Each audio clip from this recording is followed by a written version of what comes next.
Hello and welcome to this year's first installment of Monarch TV. Here with my broadcasting partner, Judy and Rick, I'm your host, Rylan Cromie.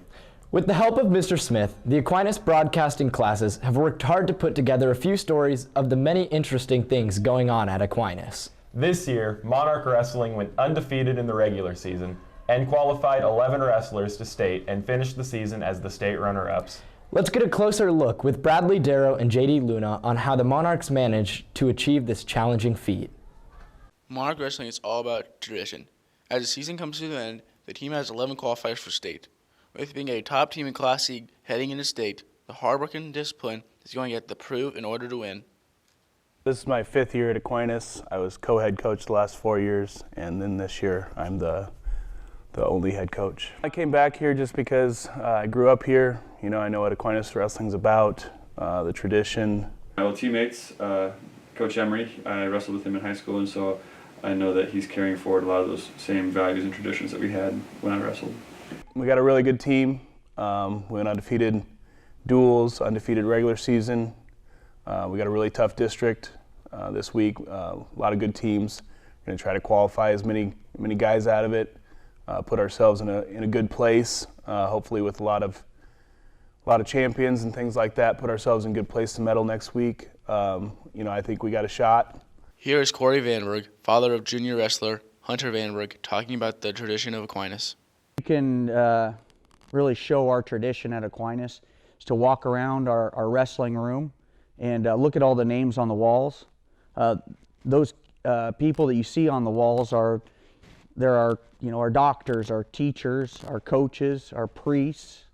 They're the electricians, plumbers, business owners, farmers, ranchers. They're the pillars of the community. Those are the people that everyone counts on every day, and they got started up here in our wrestling room. Here is senior Aquinas wrestler Zach Zedek talking about what it means to be an Aquinas wrestler. You know, it comes down to a lot of grit. I like to think about that. A lot of teams, they practice for 2.5, 3 hours, but we practice for an hour and a half to maybe 2. You know, it's a lot more fast-paced practice. Just, you're going to be in a fight. You go out there, they're gonna give you 6 minutes hard, win or lose. They're never going to give up. Yeah, when you wrestle a kid from Aquinas, you got to come into that match expecting 6 minutes of 100% effort. This has been Bradley Darrow, along with JD Luna with Monarch TV. The past 3 years, a group of St. Mary's parishioners have gone out of their comfort zone to help the poor in Mexico City. Reporters Allie Hartman and Jalen Stera get an inside look from Father Kane's recent mission trips to Mexico City. In the month of January, for the past 2 years, Father Kane has taken a group of people to Mexico City for a mission trip with Hope of the Poor. What I love about Mexico City mission is just like that feeling of feeling more alive than I normally do. I feel alive right now, but when I'm out there, things are so much clearer to see. Because sometimes throughout our days, it's hard to know what's the right thing to do, or is this what I'm supposed to be doing? But when I see some poor man or woman that needs food or needs someone prayed over, I know exactly what to do. Or when kids come up and want to play soccer, I know what to do. And it's a joy. And I see so clearly in those instances. Father Kane explains what an average day looks like in Mexico City. We wake up at 8 o'clock, which is awesome. Breakfast at 8, so good to sleep in. And then we go sit in the chapel from 9 to 10, have a holy hour, where the sisters have a beautiful chapel. They have Jesus in the Eucharist in a monstrance, and the Eucharist is literally this big. It's awesome. And so you can't miss him. He's there, right there before us. And so we sit and we pray, and usually someone will lead us through a retreat. This year was more quiet time for us. Which I love it when, especially Danny Ledger, when he plays his guitar and we get to hear that. That's beautiful. But so this year we had the silence. So then we pray, we have mass, and then maybe have lunch or a light snack, and then we go out either to work with the street people or to go to one of the dumps. And just, I was able to say mass this year at the dump twice. So we'd had mass out there, and they hadn't had mass in almost a year. and then go around and pray with people and bring people food and just like be with them. The last dump we went to, there were a ton of kids, and so they wanted to play, and so they like turned on a speaker and they had like a dance party. And I did some type of line dance that almost gave me a heart attack, but it was so much fun.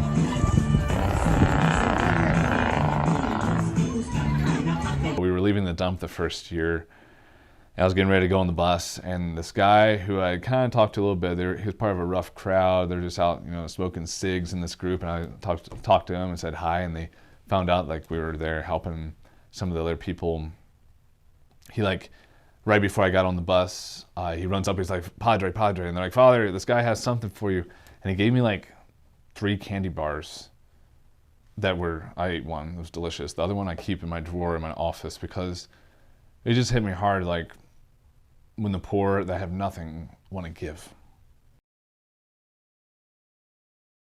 Father Kane wants those who are considering to go on the trip to know. Everyone should go. Don't worry about the money. Sometimes, because it's kind of expensive, it can be like $1,200 when all is said and done. But you can't look at it as like wow, am I getting my money's worth? Because it's like saying, like, how much is falling in love worth? You can't value stuff like that. This was Allie Hartman and Jalen Stair reporting for Monarch TV. The Aquinas golf team is finally going to get their chance to head out onto the course this year, with Tylen Jacob leading the team. Reporter Peter Cisco shares a story of Tylen Jacob, known for his talent on the golf course. Tylen Jacob, an avid golfer at Aquinas High School, is preparing to start his first and last golf season of his high school career with high hopes. I've been golfing for as long as I can remember. My dad really tried to get me into it early because he has a great love for the sport, and I guess he's the reason why I started playing. My favorite thing about golf is just the competitions. I love competing against other people and seeing how I do against everybody else. My dad has helped coach me the most along the way. He just loves the game, and he's taught me basically everything I know, and a couple other people just that I've come to know pretty well have helped me out a lot. My biggest inspiration has definitely been my dad, because he's always there for me at my tournaments, and he always wants to see me keep improving, and he pushes me hard to just continue to get better. My go-to golf partners are definitely my brothers. I play with them a lot over the summer, and my dad if he's off work. But I also enjoy playing with other kids around the town. My favorite memory related to golf is probably getting 3rd place at the unofficial Class C state tournament this last summer. So the unofficial Class C state tournament was a tournament that was hosted by Oakland Craig, just to give everybody a chance after we lost the season due to COVID, just to go out and compete against each other and just have a chance to, I guess, see how good we've become. My favorite course is probably Caledonia Fish and Golf Club in South Carolina, because we were there for vacation a couple years ago, and it was just me, my brothers, and my dad. We just had a good time, and I guess there's a lot of scenic holes there. This year, my ultimate goal is to win the state golf tournament as an individual. To achieve the goal of winning state this year, I'm going to need to put in a lot of time on my own outside of practice just to fine-tune my game so that when the time comes, I'm ready to perform at the highest level. This has been Peter Cisco reporting for Monarch TV. A senior heavy cross-country team traveled to Kearney to compete in the state cross-country meet. Reporters Jackson Ondrachek and Josh Ermacher take a closer look at the cross-country team's success.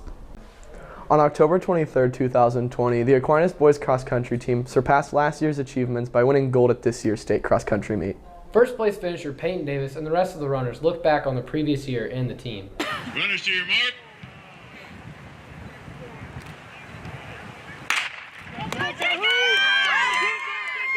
On the year before, we had got runner-up, and the team that won it was all seniors. I knew we were right there where we needed to be. We just needed to make sure that we stayed healthy, stayed focused.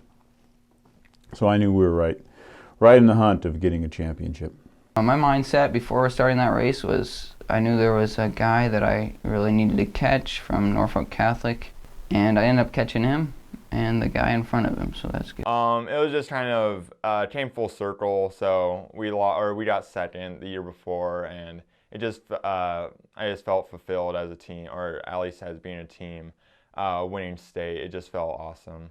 Well, I saw Peter come in 6th, and that was way higher than he was supposed to do. And so at that moment, I'm like, all right, we won it.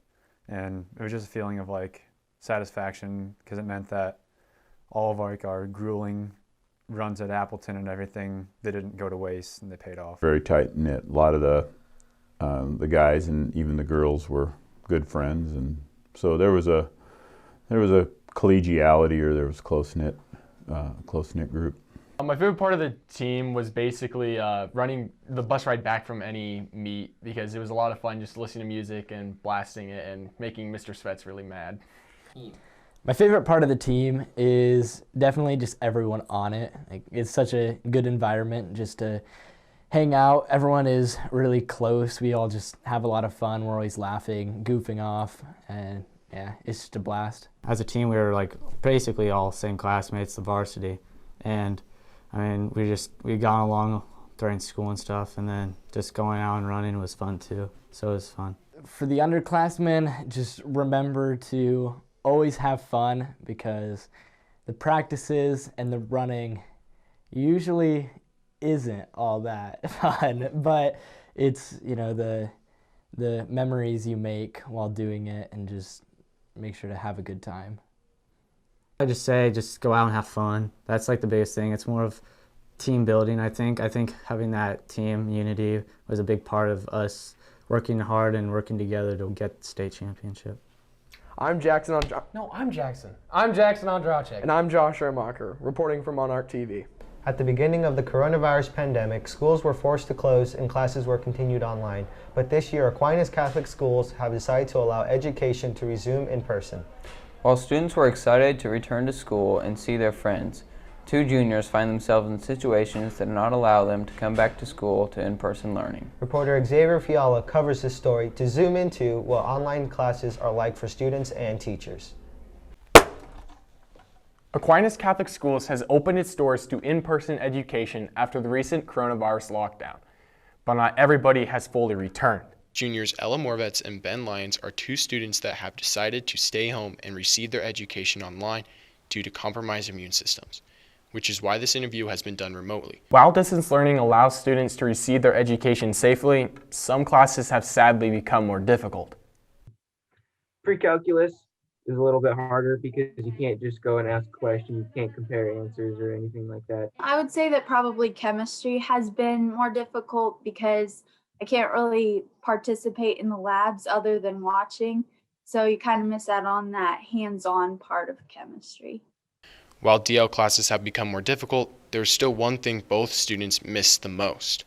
Seeing people, other than sometimes I go over to my grandma's house and I'll Zoom from there, so I get to see her every once in a while. But otherwise, I pretty much sit at home with nobody around. So seeing people is something that I kind of miss.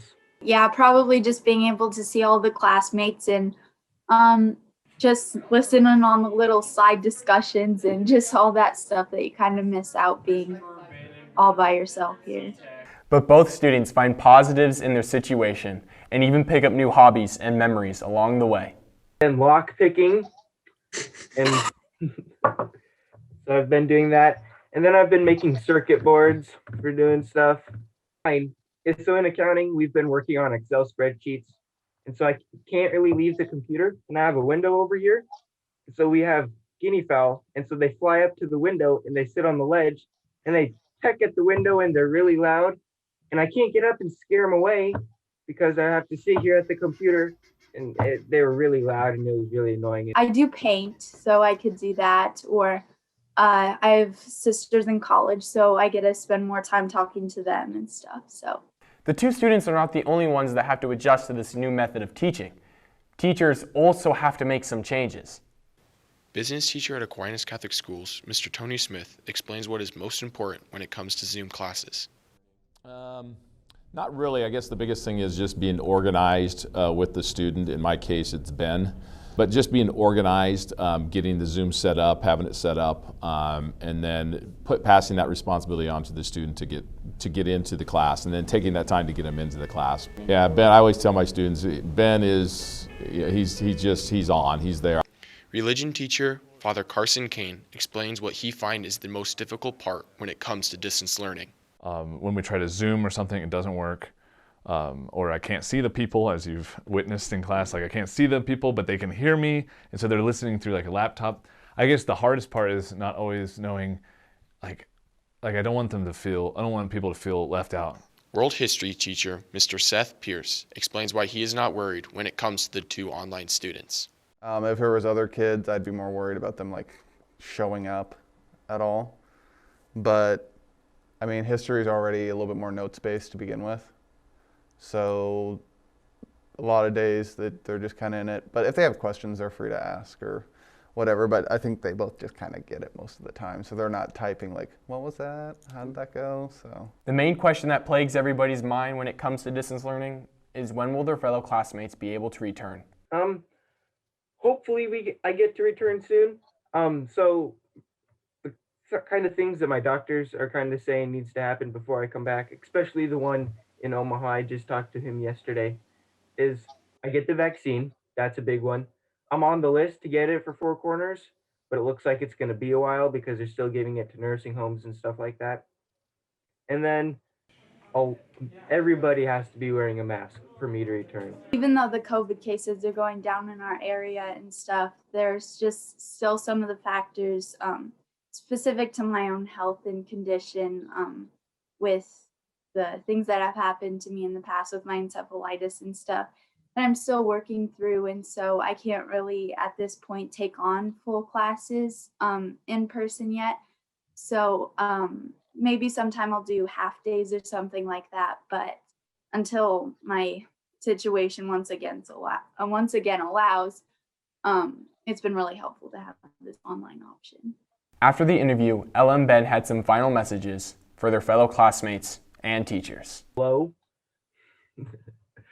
I haven't seen most of them in a while.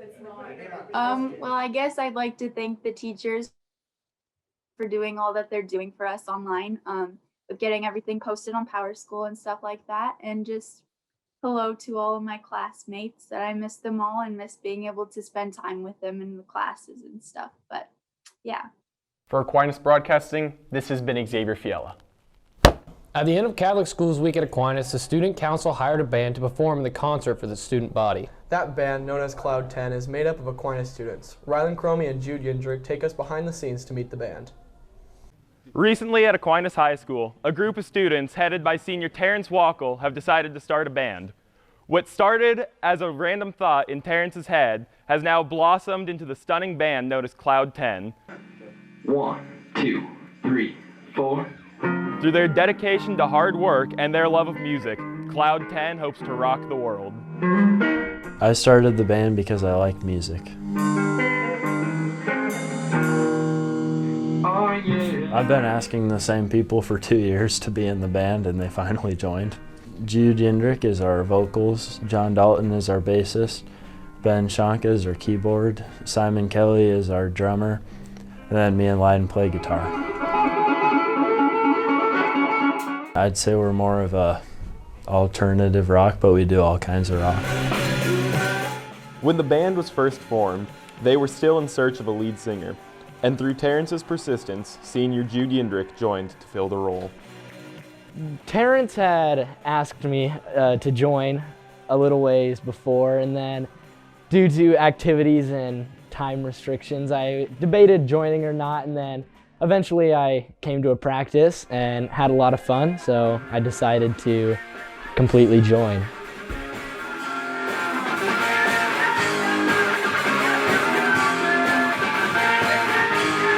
My favorite part about being in the band is just having a lot of fun, playing music, just kind of seeing everything come together, all of everyone's talents just kind of meshing together. It sounds really cool.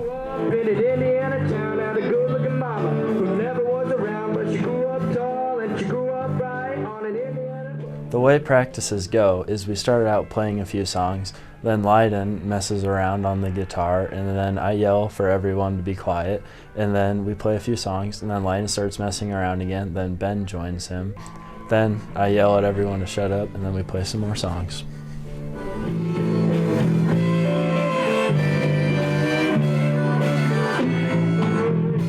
I am pretty surprised about, not necessarily that the band happened, because it's another one of inklings of Terrence's imagination, but the fact of just how good everything ended up being, like everyone, it all sounds super good, so yeah, that's pretty surprising. My ultimate goal for the band is to stay together and keep writing our own original music. While the band aspires to do great things, we can't forget about the one that makes it all possible. I would like to thank my grandma for letting me practice in her basement and putting up with our loud noise.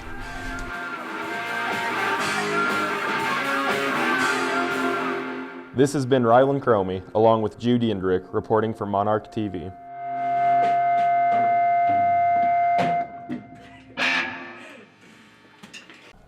That was a great story about a great band. Thank you, Jude. Well, that wraps up this edition of Monarch TV. Thank you for watching, and remember, don't just have a great day, have a Monarch day.